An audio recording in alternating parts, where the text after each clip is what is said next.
Now we know that the security rules in the security group enables you to filter the type of network traffic that can flow in and out of your virtual network subnets and the network interfaces. When you create a resource like a virtual machine, there are certain default security rules that are created, and they are categorized as inbound and outbound security rules. So there are three default inbound security rules.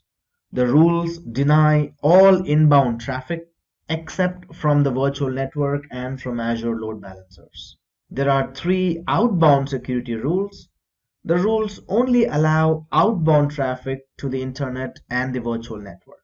It is easy to add more inbound and outbound rules. So there is a basic and advanced page. The advanced page option lets you select from a large variety of services such as HTTPS, RDP, FTP, and DNS. Let's talk more about it by launching the Azure portal and looking at these inbound rules and see how you can add a rule there. Alright, here's my Azure portal and I will type network security groups in the search box. You will see two options here at least. Other one is classic, which we don't want to get into because that is an older method of managing security groups. This will be deprecated. So the one that we'll be focusing on is the network security groups. So we'll click on it and then you can either click on this add button or click on this blue button which says create new security group. Go through the regular options, subscription, select your resource group, and then I will create a security group with the name allow 80. So I want to allow port number 80, and then you can select the region in which you want to host this network security group. So mostly this will be hosted in the same region where your resources are. Keep in mind that you cannot link resources with the security groups in two different regions. So if your security group is in, let's say, East US and your virtual machines are in West US, you cannot link them together. They must be in the same region. For demonstration purposes, I will select East US, tag them, review, and then finally create them. It takes less than a minute to show the network security groups on the screen. So my network security group called allow 80 is now created. Let's click on it and look into the options we have here. As we discussed earlier, we have the two security rules called inbound and outbound, and there are three rules in each one of them. As you see, there's a deny rule right here which has a priority of 65500. The lowest priority always wins. So let's say we have two rules with the same port number, 80 in this case, let's say, and they have certain priority. One of them says allow and another one says deny. Which one will win? Well, the one with the lowest number always wins. So if there is any conflicting rule in the inbound security rules or the outbound security rules, the number in the priority is looked at, and the one with the lowest number always wins.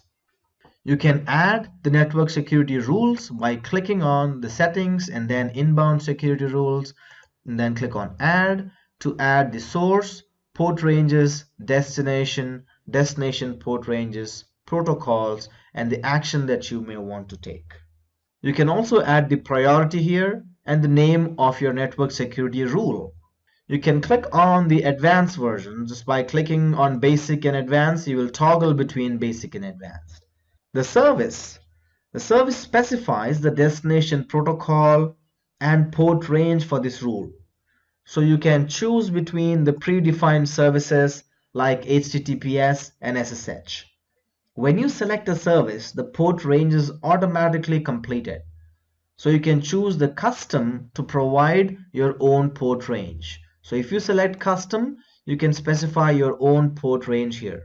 Otherwise, if you select any of the predefined ones, the port number is automatically populated. As you see in this case, I have selected SSH and the port number for SSH is automatically populated. Let's select custom and then the port ranges option is automatically enabled. So you can specify and choose a custom service than specifying a single port. Or you can also specify a custom port range, let's say 80 or you have an application requirement where you want to specify 1024 to, let's say, 60,000 dynamic ports, right? The next option here is the priority. We just spoke about it. So this is the order in which the rules are processed. The lower the number, the higher the priority. We recommend leaving gaps between rules. So to not give consequent numbers like 100, 101, 102. The practice is to have gaps between the rule numbers like 100, or then maybe 200 here. The next one will be 300. This is so it is easier to add new rules without editing existing rules. So I will close this option here and discard this and show you the option where you can attach this particular network security group to either a subnet or a network interface. On the left hand side, if you click on the network interface option, you will have the option to associate with a network card. At this point, I do not have any virtual machines or network cards in East US, but I do have subnets. So if you click on subnets, you will have the option to associate it with a subnet in your particular region, right? So just by clicking OK, I'm associating all the rules in the security group with the default subnet in my virtual network called new_vnet2.